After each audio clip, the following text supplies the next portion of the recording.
Blinded by the light, wrapped up like a douche. Michelle and I, we were actually listening to that song on the radio today, and we realized we come to the conclusion we have no idea what the true lyrics are, and we just make up shit every time. And it's a fun little game that we play here. Hey guys, I've got a good one for you, and I also have a lot of sun in my face, so forgive me if I look strange squinting at you, but the alternative would be like this really weird, dark, shadowy mess of let's see here. That. Which I don't even know if you can see me. I can't really see me in the camera, but maybe it'll come out better in post. How y'all doing today? Hopefully you're doing better than the Democrats. And the Democrats getting put in their place, getting shut down, absolutely destroyed. Karoline Leavitt on fire again. A beautiful sight to see. More ways than one. Just debunked the narrative coming from the Democrats on the SAVE Act. Here, watch. The new voter ID requirements may inhibit their access to the polls. What assurances can you give women voters in America to ease their concerns? Sure. Well, the SAVE Act, as you mentioned, was passed by the House yesterday. This is the Safeguard American Voter Eligibility Act. I believe I'm getting that correct. And this act is a common sense measure. It would require proof of citizenship for voting in our elections. The Democrats have been fear-mongering about this bill, have been saying that married women, if their name has changed, they didn't change it on their identification, would not be able to vote. That is complete fallacy. There are outlined in the bill about how to avoid that.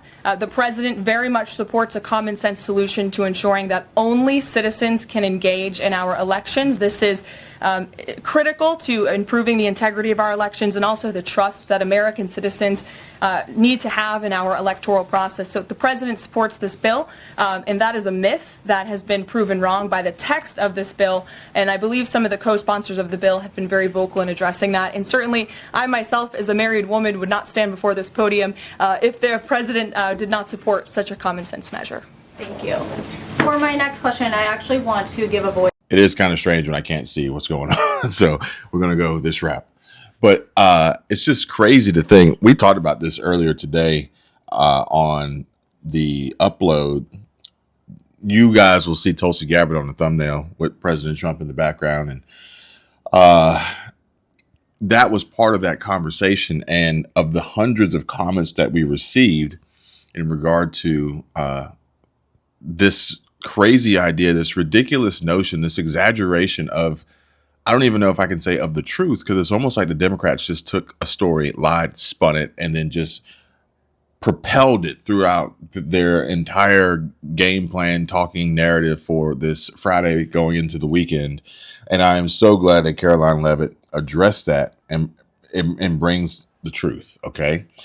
Again, hundreds of comments, speaking of which, this comment here, unrelated to the erroneous idea that married women won't be able to vote.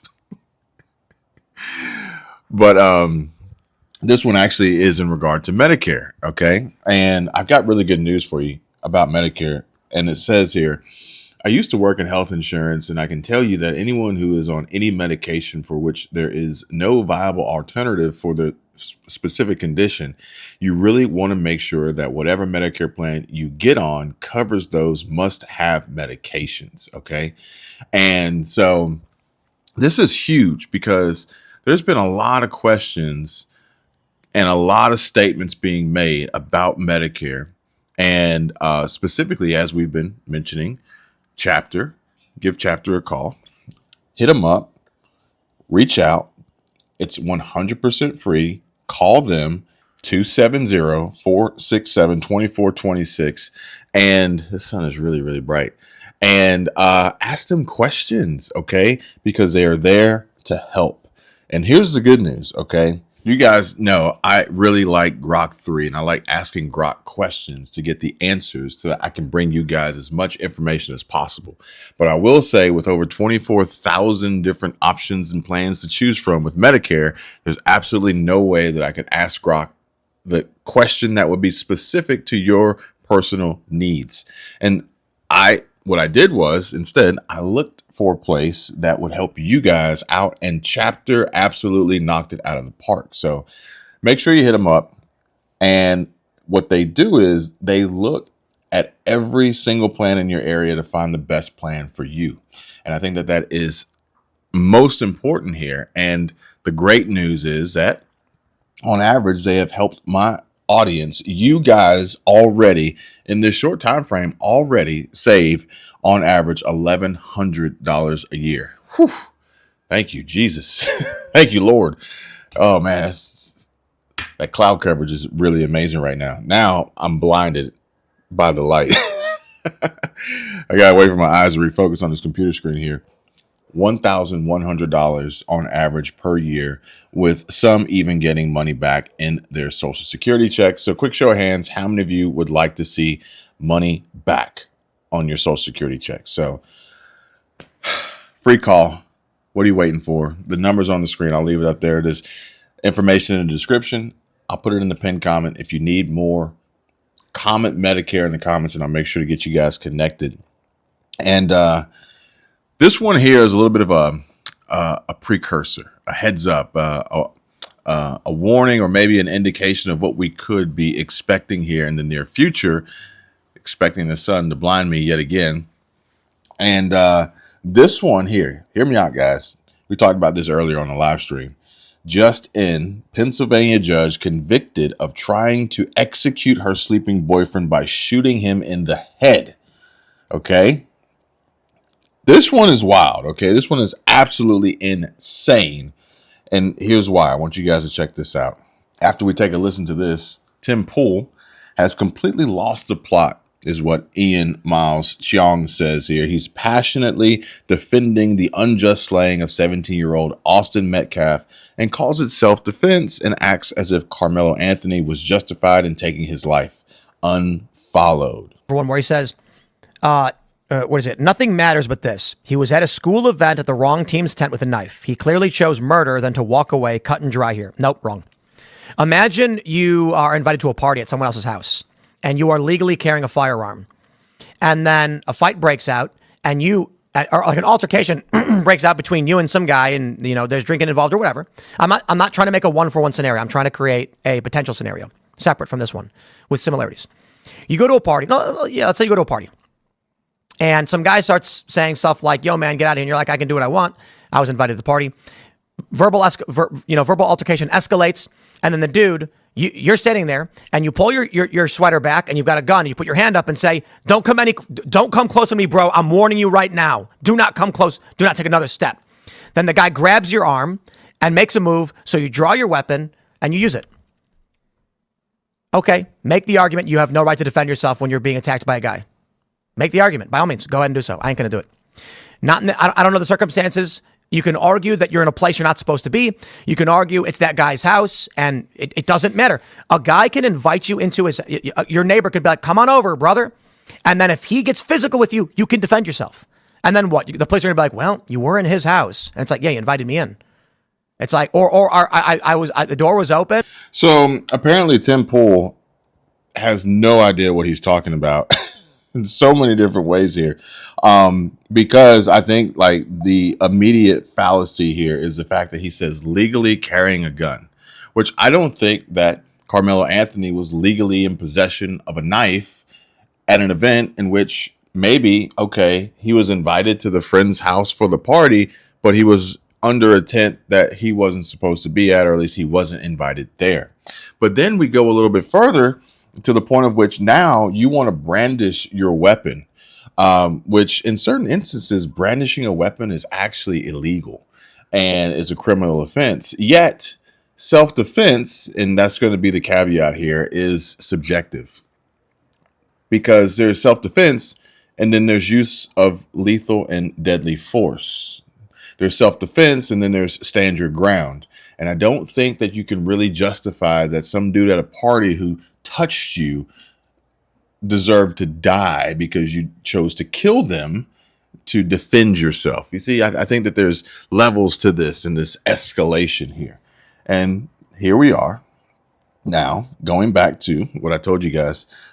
This Pennsylvania judge having been convicted, Sonia M. McKnight, who shot her then boyfriend in the temple while he was sleeping.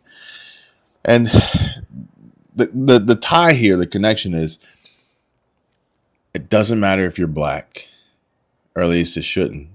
Ironically, this has happened to her before, believe it or not.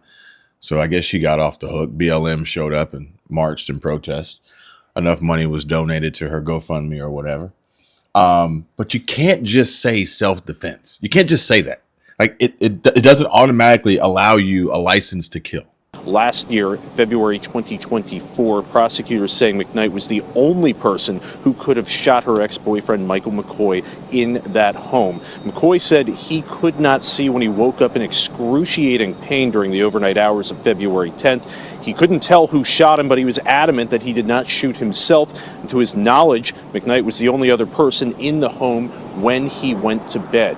We heard from Cumberland County District Attorney Sean McCormack just shortly ago about the case. He was prosecuting to help avoid any conflicts of interest with county and state law enforcement. I think what I talked about in my closing is using your common sense. That's what I urge the jurors to do.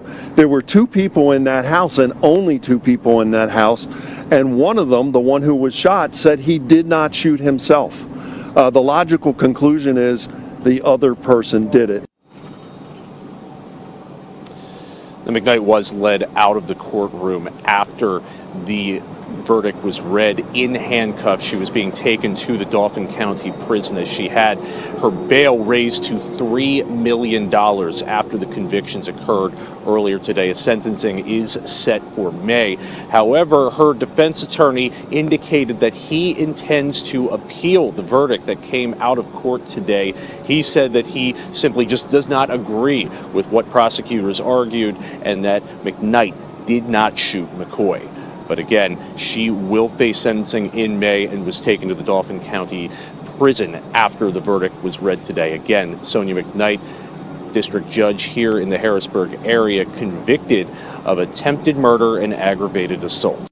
And that's a reoccurring theme here, folks, ladies and gentlemen, is common sense. Now, I'm just going to read this to you guys. And it says that the incident happened after Michael McCoy tried ending the relationship, telling her to move out of the home. When McCoy told McKnight he was serious about her moving out, she said, "Oh, so you're serious?" And this was the last thing McCoy heard from McKnight before he was woken up to massive head pain and was blind. Vision gone. McCoy was rushed to the hospital where a gunshot wound to his head was found. The bullet reportedly entered McCoy's right temple and exited his left temple, according to the New York Post, and the bullet was millimeters from ending his life. This wasn't the first time that McKnight shot one of her partners.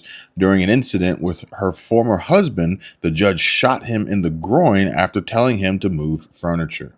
She wasn't prosecuted at the time because she claimed self-defense. McKnight faces 60 years in prison, and she's not the only one. Ladies and gentlemen, Karoline Leavitt taking us out here with more common sense and more of the FAFO if you want, but we're not playing that game. If you like the video, guys, like the video, subscribe, make sure you call Chapter, get free help and assistance with your Medicare questions. Go for it. Don't wait. Don't delay. There's information down in the description below, and I can't wait to read all of your comments and share with me your stories, your testimonials about how helpful Chapter has been for you and your family. The deadline for registration under the Alien Registration Act is today. All foreign nationals present in the United States longer than 30 days must register with the federal government. Failure to comply with this is a crime, punishable by fines, imprisonment, or both. As President Trump and Secretary Noem have both said, if you register and you leave now, you choose to self-deport. You may have the opportunity to return later legally. But if not, you will be arrested, fined, deported, never to return to our country again. The Trump administration will continue to enforce our nation's immigration laws. We will not pick and choose which laws to enforce. We must know who is in our country for the safety and the security of our homeland and for all American citizens.